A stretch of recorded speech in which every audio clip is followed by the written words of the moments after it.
Presidente. Boa noite. Quinta-feira, 19 de novembro, Dia da Bandeira. Brasília. Aqui à minha esquerda, Elisângela, nossa intérprete de Libras. À minha direita aqui, o delegado da Polícia Federal, Saraiva, e superintendente também do Amazonas. E lá na ponta direita, o nosso ministro, André Mendonça, da Justiça. O assunto hoje aqui basicamente vai se resumir na questão de exploração, né, de madeira, legal e ilegal. E quais empresas de quais países é que importa essa madeira nossa. A gente não vai acusar nenhum país aqui de cometer nenhum crime ou ser conivente de um crime, mas empresas que poderiam estar nos ajudando a combater esse ilícito, que interessa para nós qualquer ajuda nesse sentido. Rapidamente aqui, só um assunto diferente da pauta. Ontem estive em Flores de Goiás, com o governador do estado, com também o deputado Vitor Hugo, mais parlamentares, entregando aí em torno de 1.500 títulos da reforma agrária. Isso tem sido feito quase que semanalmente. E digo a vocês todos que o nosso governo, em 2 anos, já entregamos mais títulos que governos de 20 anos anteriores. Então, nós estamos libertando o sem terra do jugo, né, governamental, do jugo do MST. Vocês podem ver que diminuiu, quase inexistente, o número de invasões de terra por parte do MST. Então, em parte, em grande parte, é em função disso. Estamos dando dignidade ao homem do campo. Agora vamos ao nosso assunto aqui hoje, que é muito palpitante, né? Vou começar dizendo uma coisa. Tem um projeto no Reino Unido que torna ilegal o uso de commodities, né, por parte de empresas que importe esse material de países que realizam o desmatamento. Então é um grande jogo econômico que existe entre alguns países do mundo, em especial para nos atingir, porque nós somos realmente uma potência no agronegócio, os commodities que vêm do campo. E eles querem exatamente diminuir a concorrência nossa, né? Com toda certeza, facilitando outros comércios ou até mesmo o comércio interno desses commodities. Nós não podemos esquecer que o ano que vem, em 21, na Inglaterra, será realizada a Cúpula das Nações Unidas sobre Mudanças Climáticas. Será em novembro do ano que vem. Então, é um cartão de visita que a Inglaterra está apresentando. E isso vai ser feito política em cima disso, com o objetivo, em grande parte, de atingir o Brasil, que o Brasil é o país que mais sofre com isso. E o que nós queremos também dizer nessa nossa live aqui, em especial através do delegado Saraiva, que tem como esses países colaborar conosco, que a Amazônia é uma imensidão, né? A Amazônia é maior que a Europa Ocidental toda junto. Então não é fácil você tomar conta de tudo aquilo. Agora, as críticas são potencializadas. Existe o desmatamento ilegal? Existe. Eu acho que existe até, Saraiva, em alguns locais onde o índio, por exemplo, troca uma tora com uma Coca-Cola ou com uma cerveja. É possível? Acontece isso? Ou é próximo disso? Já aconteceu da madeira em terra indígena ser negociada por valores pífios, né? Em terra indígena e por indígenas, às vezes envolvido como brancos, como indígenas. Existe isso. Mas a grande fraude no desmatamento, a grande causa do desmatamento é a fraude nos processos administrativos que foram gerados lá atrás. Então, o desmatamento de hoje, ele vem de processos administrativos que autorizaram esse desmatamento, que vem lá de 2010. Então, nós não temos aí um desmatamento atrelado a processos recentes. Nós temos um desmatamento atrelado a processos muito antigos e recentes também. Mas o ano que bateu todos os recordes de autorização de desmatamento foi o ano de 2018. 2017 também foi um ano muito forte nessa questão. Importante salientar que esses processos, eles levam a confusão, porque na medida que eles são fraudados, o sujeito se declara como agricultor, mas ele não é agricultor. Ele está simplesmente grilando aquela terra para gerar um documento e aí poder esquentar uma madeira retirada, por exemplo, de terra indígena. Em algum país aí, a nossa madeira de lei chega a preço parecido com a madeira compensada? Sim, a América do Norte, o IP brasileiro, que é uma árvore que leva, retirada da natureza, ela leva de 400 a 1.400 anos para se formar. ela é negociada na América do Norte a preço de praticamente de compensado e de pinos, que são árvores que se formam em 4, 5 anos. Na Europa, ela é negociada a preço de eucalipto. Isso aí, qualquer site da internet, essas informações podem ser confirmadas. Então, existe uma clara desproporção entre o valor real do nosso IP e o valor como ele é negociado no exterior. Isso decorre da fraude. É algo parecido com as nossas pedras preciosas. Sai daqui sem serem lapidadas, a preço vil, né? E depois lá fora, depois de trabalhada, Sim. tem um valor estratosférico. Sim, da mesma forma, o madeireiro legal, ele subtrai o ilegal, ele subtrai essa madeira de terras da União. Então, o custo dele da matéria-prima é praticamente zero. E quando ele faz isso, ele inviabiliza o empreendedor que está dentro da legalidade. Porque ele arca com encargos trabalhistas, tributários, e o ilegal não arca com absolutamente nada. Igual contrabando, né? Sim, e diga-se passagem, presidente, que o tráfico existem madeireiros ilegais que são egressos do tráfico de drogas. Alguns deles com várias condenações por tráfico de drogas e que foram para a madeira. Isso acontece lá no Amazonas. Nós temos esses fatos. Porque a madeira, a pena é bem menor e a pessoa, às vezes, nem fique detida, é isso? Sim, havia um entendimento que a gente tenta mudar de que se aplicaria só a legislação ambiental. Lá na Polícia Federal, a orientação da Polícia Federal é no sentido de aplicação do crime ambiental, mas também do Código Penal, porque são bens jurídicos diversos. Ou seja, a lei do meio ambiente é para proteger o bem jurídico do meio ambiente. Agora, tem o patrimônio da União que é subtraído, que é aquela árvore, é aquela terra que é destruída. Você teve recentemente uma viagem com alguns embaixadores e você fez uma explanação para eles onde tocou nesse assunto aqui das bolachas, né? Bolacha, Exato.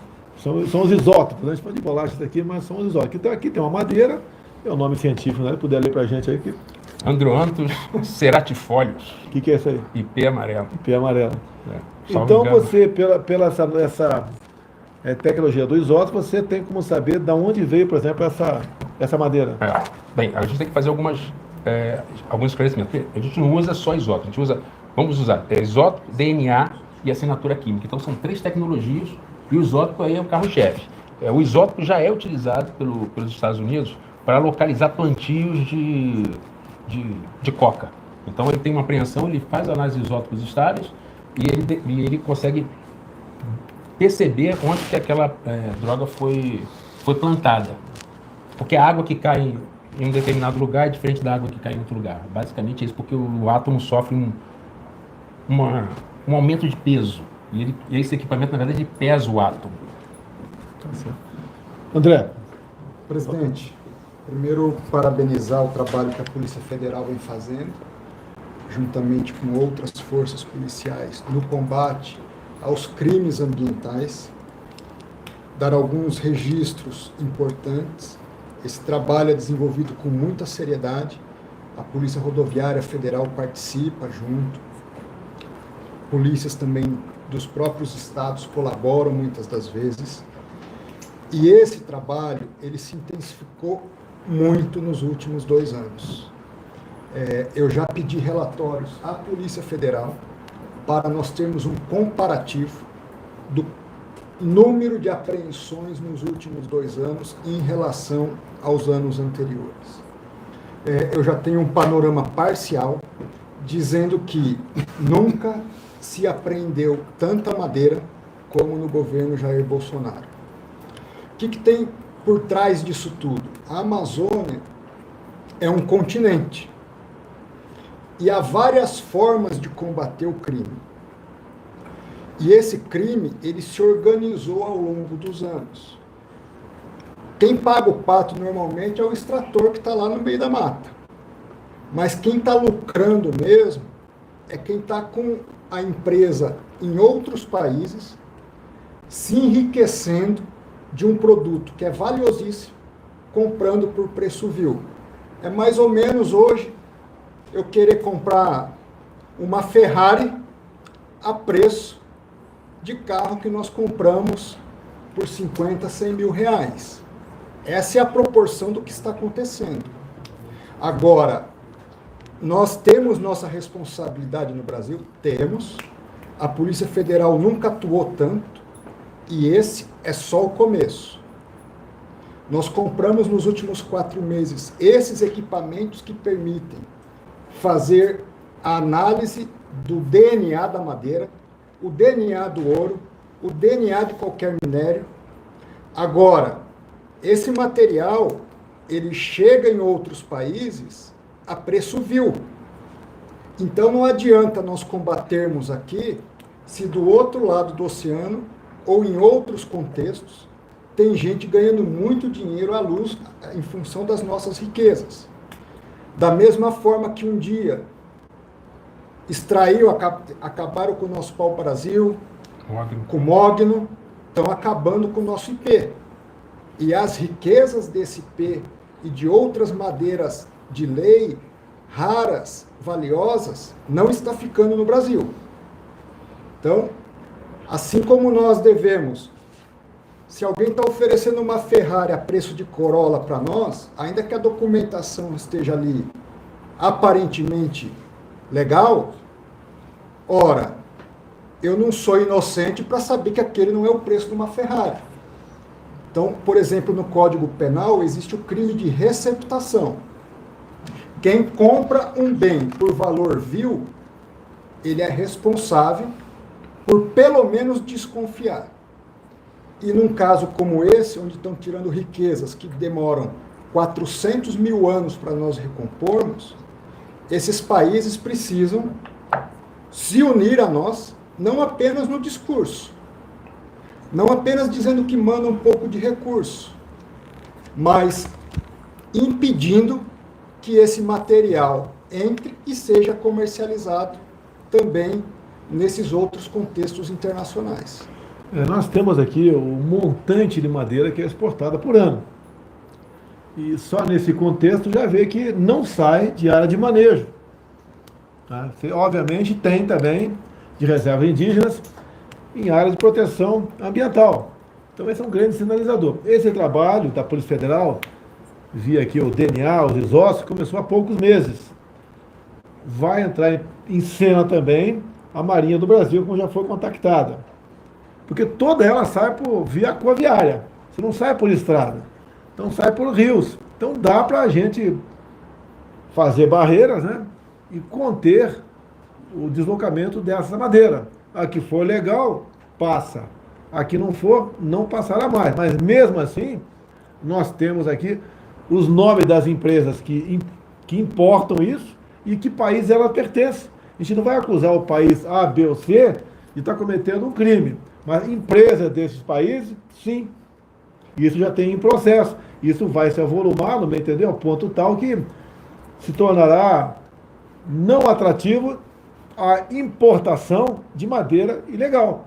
Porque países outros nos criticam, e em algumas oportunidades até com razão, mas em outras não. E quando nós conseguimos chegar a bom termo essa questão, vai diminuir drasticamente o desmatamento no Brasil. É o que nós queremos. Não basta apenas criticar, nós temos que apresentar alguma coisa. Estamos apresentando. Agora, delegado Saraiva, alguma coisa que você falou para os embaixadores de vários países que tiveram recentemente uma viagem contigo no Amazonas, que você possa falar aqui? Sim.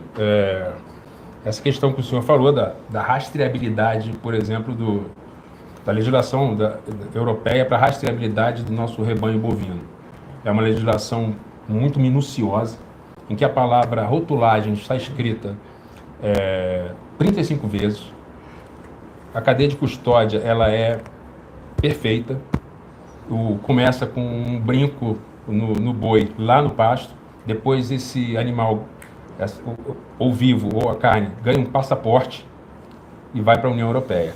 Já a madeira é uma legislação curta, que fala de verificações genéricas, ou seja, existe uma liberalidade em relação à madeira, à fiscalização da madeira, mas um rigor enorme em relação a nossos produtos agropecuários.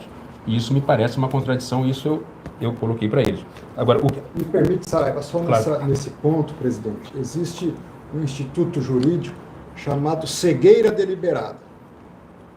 É assim, para madeira, o que está acontecendo? Eu estou fechando os olhos, estou vendo, mas a madeira está entrando.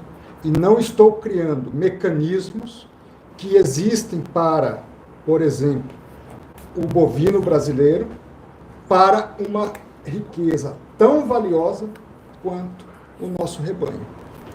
Presidente, se me permite acrescentar, essa iniciativa brasileira de rastreabilidade da madeira, ela é inédita. Nós vamos dar à madeira brasileira uma rastreabilidade inédita, ou seja, vai ter uma assinatura química, científica. Isso vai agregar valor à madeira brasileira. Então, nós vamos poder tirar menos madeira e vender por um preço justo. E de forma legal. E de forma legal. De maneira geral, no Brasil, falta agregar valor naquilo que nós produzimos. Exato. Você pode ver, né? Qual o país que mais fatura com café no mundo? É a Alemanha. Pelo que me consta, não tem plantação de café lá. Qual o continente que mais comercializa marfim? Parece que é o continente europeu.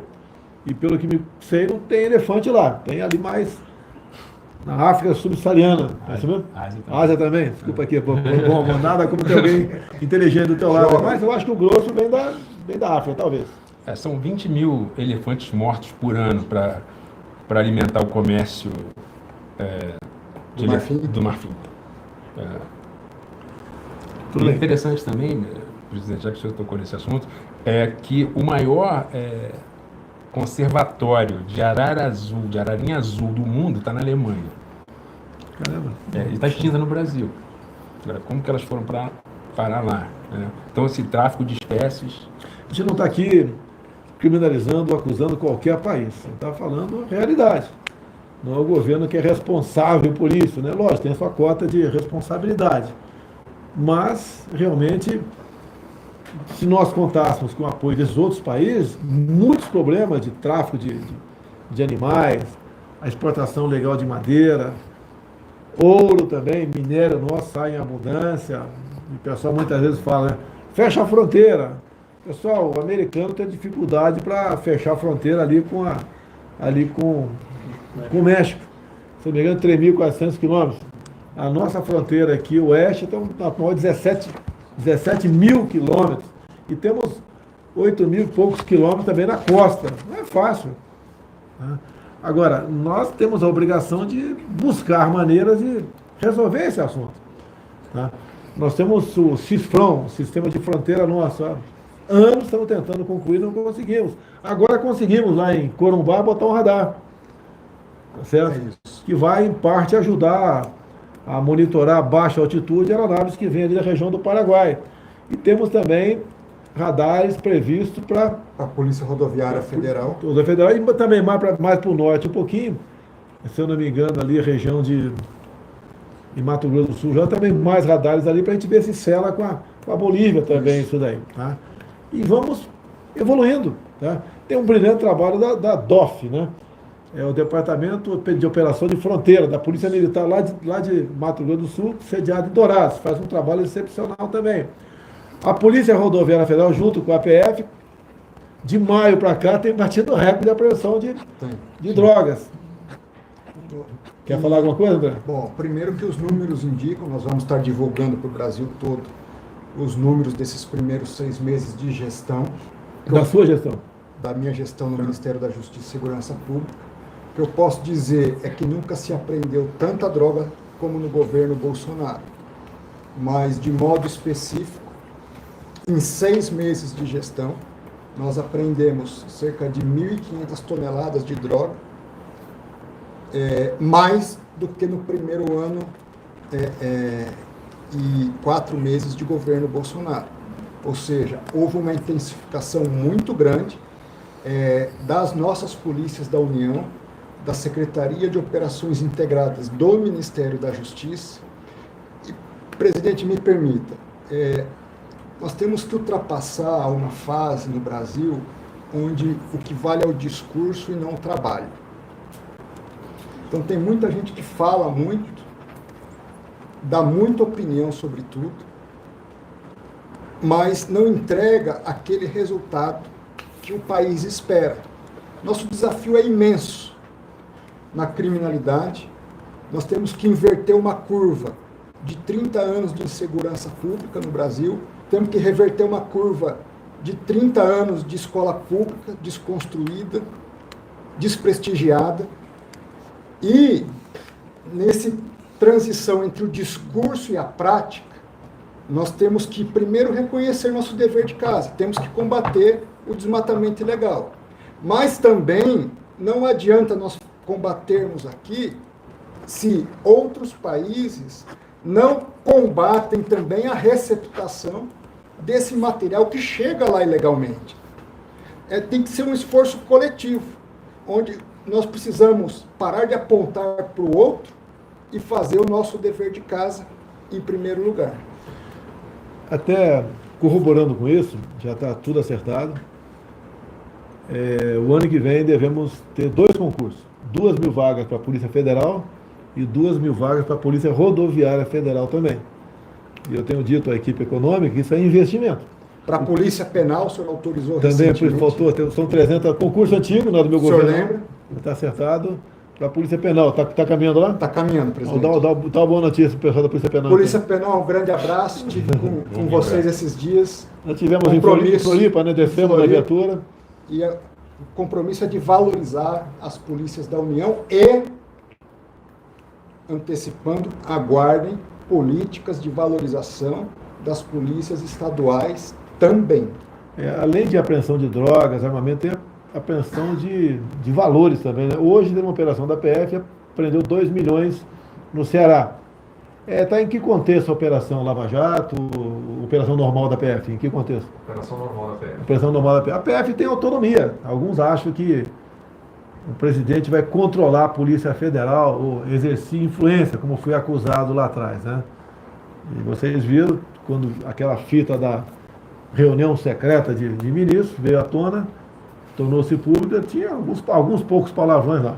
E não tinha nada para me comprometer de estar influenciando aí junto à Polícia Federal. Se tivesse como influenciar, pessoal, lá atrás tivemos outros governos que eram perseguidos, entre aspas, pela Polícia Federal. O cara teria botado um ponto final lá. Agora, da nossa parte não existe, muito pelo contrário. A Lava Jato continua funcionando. Para o meu governo, não.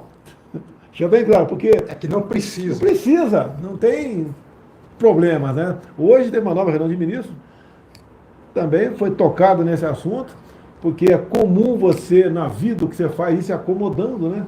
Os acidentes de trabalho acontecem de acomodação, cara.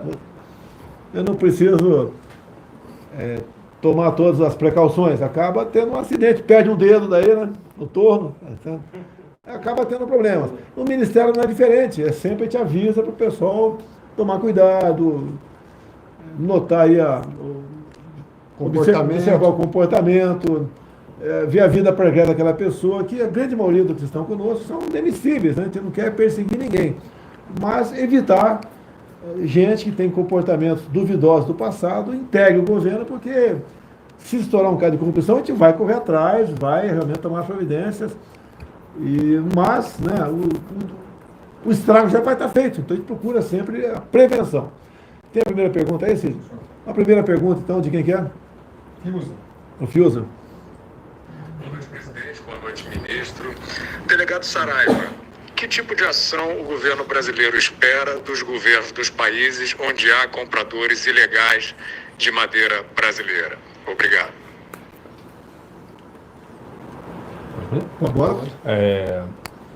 Eles são detentores de uma tecnologia avançada, inclusive nosso equipamento de leitura de isótopos estáveis foi adquirido da Alemanha. Então nós esperamos uma colaboração no nível policial e no nível científico. É muito importante entre as universidades europeias e brasileiras. No Amazonas nós temos o INPA, Instituto Nacional de Pesquisas da Amazônia, que desenvolve um trabalho excelente sobre manejo florestal, e tem muitos convênios com universidades europeias.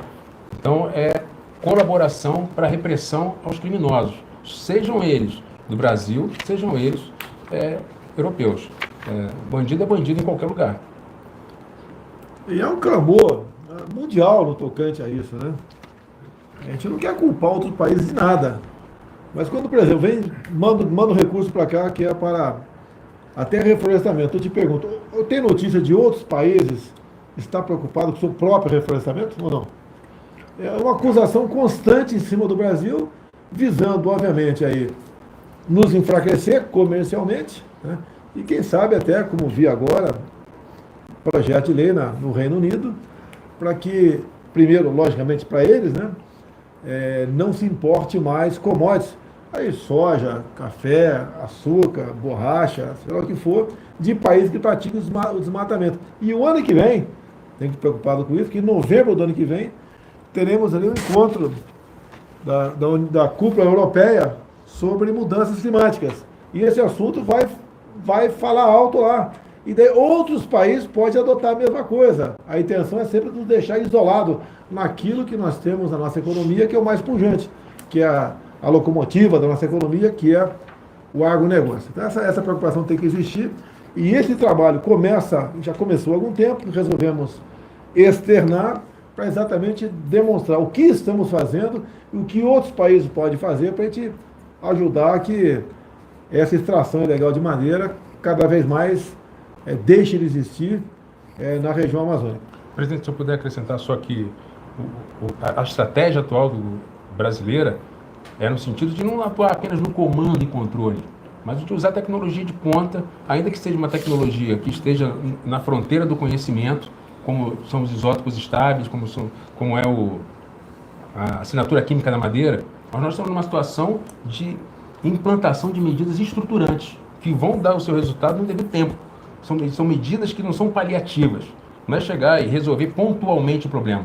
Nós estamos trabalhando para ter uma solução para o problema. E isso é o nosso objetivo. E combatendo a fraude nos processos de autorização, que é hoje o foco. E a preocupação é óbvia, né? Eu acho que essas árvores são derrubadas, são centenárias. Quase ninguém vai investir, dificilmente, no Brasil, né? Investir em algo que você vai usufruir daqui a 100, 200, 300, 400 anos. Isso praticamente não existe, isso aí. Então a nossa preocupação é preservar isso também, obviamente. Outra pergunta. Quer falar? Queria. Essa árvore, se eu estou com esse assunto, uma árvore como essa, o IP, essa madeira aqui, ela tem de 400 a 1.400 anos de idade. Ou seja, não é um recurso tão renovável assim. Nós conseguimos gerenciar isso porque a Amazônia é muito grande e nós podemos gerenciar esse recurso de forma racional. O comércio internacional de madeira foi dominado, ainda pelos países do sul da Ásia, mas a oferta de madeira no mercado internacional por parte desses países vem caindo ano a ano. Isso aumenta a pressão sobre a madeira da Amazônia. É uma oportunidade de crescimento econômico para o Brasil, de geração de emprego, de negócio, desde que a exploração seja feita de forma racional. Outra pergunta, de quem que é? Augusto Nunes, o mais antigo da equipe da Jovem Pan. Obrigado pelo prestígio, Augusto Nunes. Boa noite, ministro André Mendonça, delegado Saraiva. Eu queria saber se a polícia já sabe a quantidade de madeira extraída ilegalmente, comprada por empresas francesas.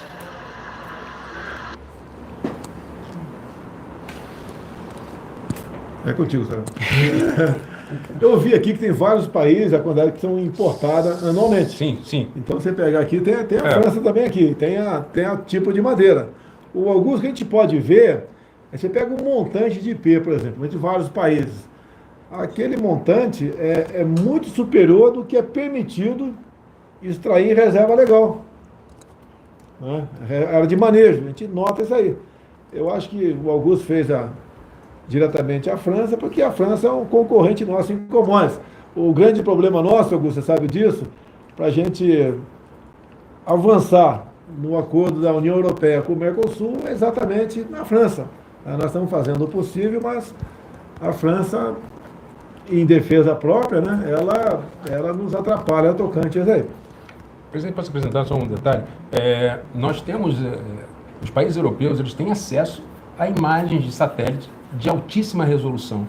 Eles têm acesso a imagens de satélite que fazem um perfil NDVI, que é reflexão do infravermelho. Então, eles sabem que a nossa agricultura não está na Amazônia. Isso não existe uma relação positiva entre desmatamento da Amazônia, a nossa agricultura e a nossa agropecuária. Isso é uma inverdade.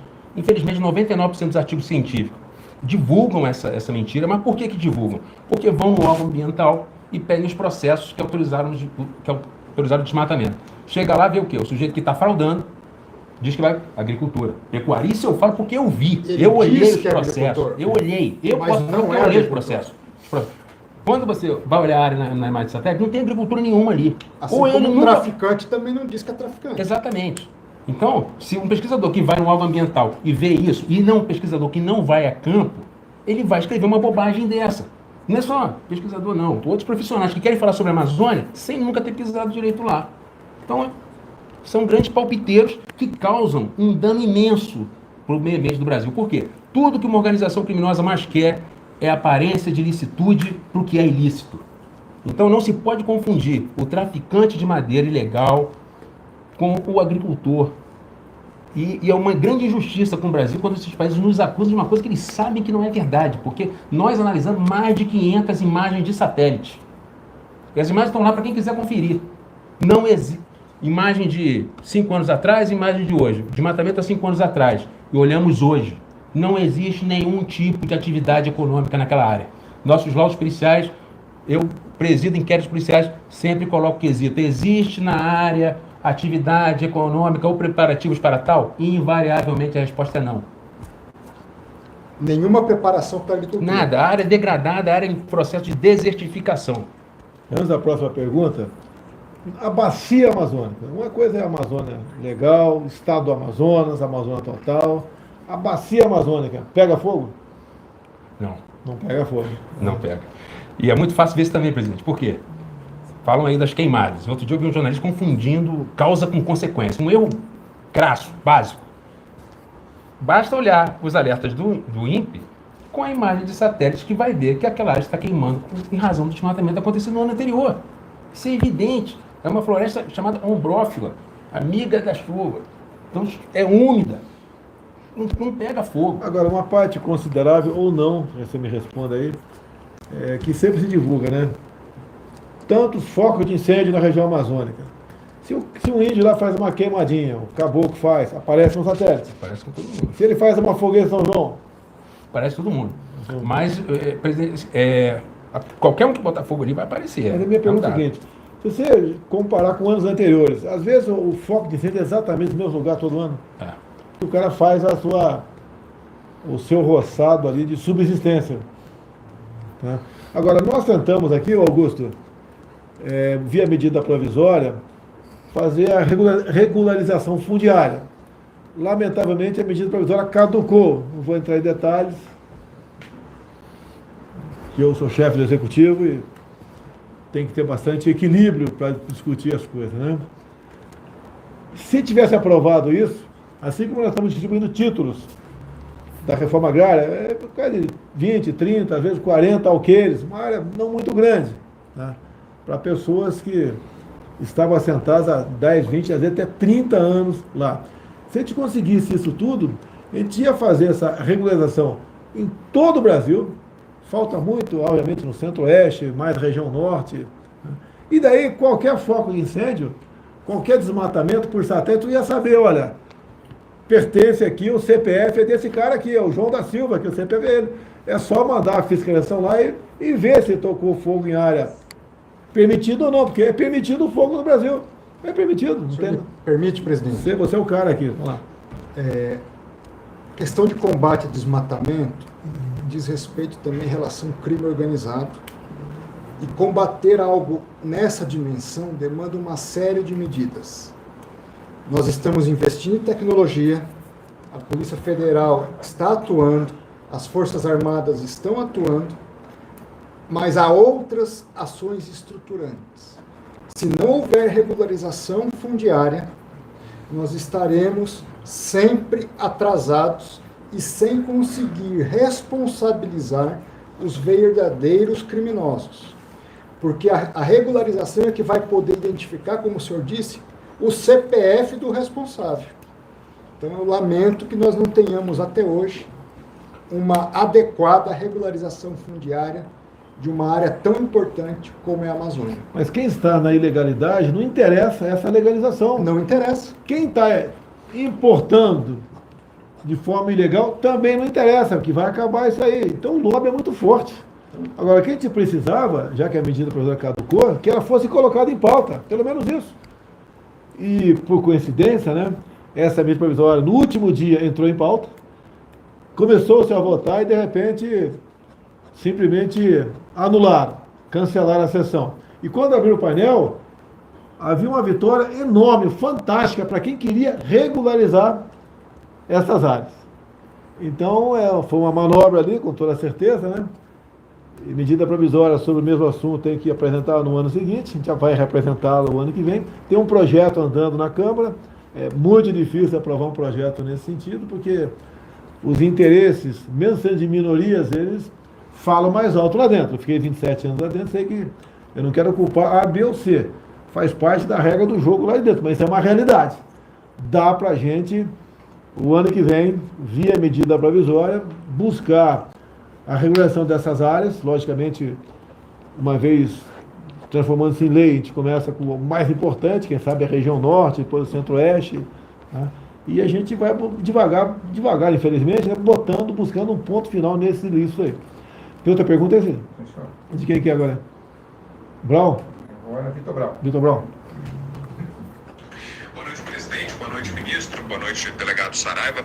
Agora há pouco os senhores mencionaram que, inclusive, traficantes de drogas têm migrado para o mercado ilegal de madeira, como extratores ilegais, justamente por causa das penas mais baixas para quem comete esse tipo de crime.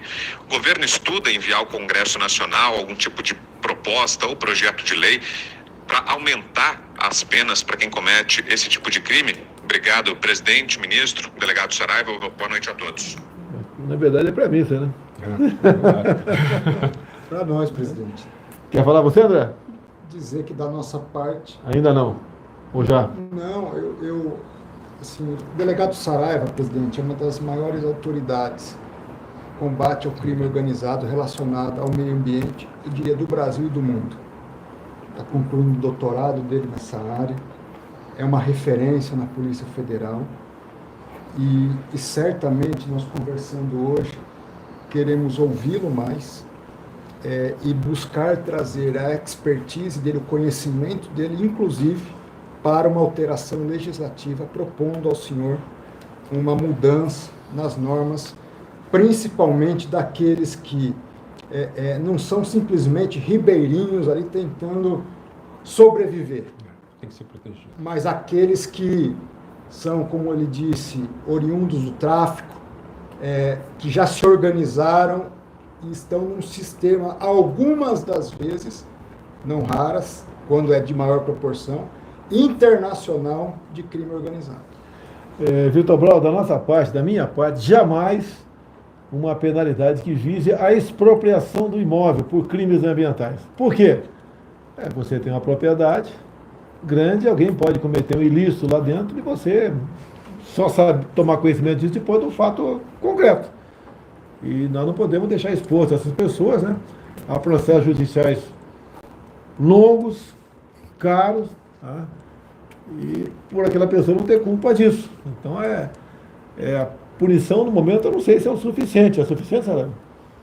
Não, nós precisamos de uma... Você pode até pensar nisso aí, mas a primeiro momento, eu acredito, antes de falar em punição, vamos ver a regularização fundiária, seria um grande passo. E também o trabalho que é feito agora, passa a ser feito com a Polícia Federal, a gente vai em outras entidades, obviamente, buscar apoio de outros países, em especial os países que mais importam esse material nosso. Presidente, se eu me permite, essa questão da expropriação da propriedade privada, isso não funcionaria de forma alguma, porque os ilegais tiram madeira de área que não pertence a eles. Então, não faria sentido. Não, mas você podia tirar algo de uma propriedade legal sem o dono saber. Sim. Mas o que a gente precisa é realmente punir o traficante e o Código Penal é suficiente. Acabou ou tem mais? Tem mais um. Tem mais uma aí? A saideira? Zé Maria. Zé Maria. Salve, muito boa noite, presidente. Boa noite, ministro André Mendonça. Eu queria, ministro, saber se o governo brasileiro agora vai atrás desses compradores de madeira ilegal do Brasil. Se o senhor vai agir legalmente pedindo ressarcimento, algum tipo de punição. É isso mesmo, o mercado negro é coisa de bandido mesmo. Quero saber se o senhor vai atrás dessas pessoas e desses países. O senhor está perfeita a colocação.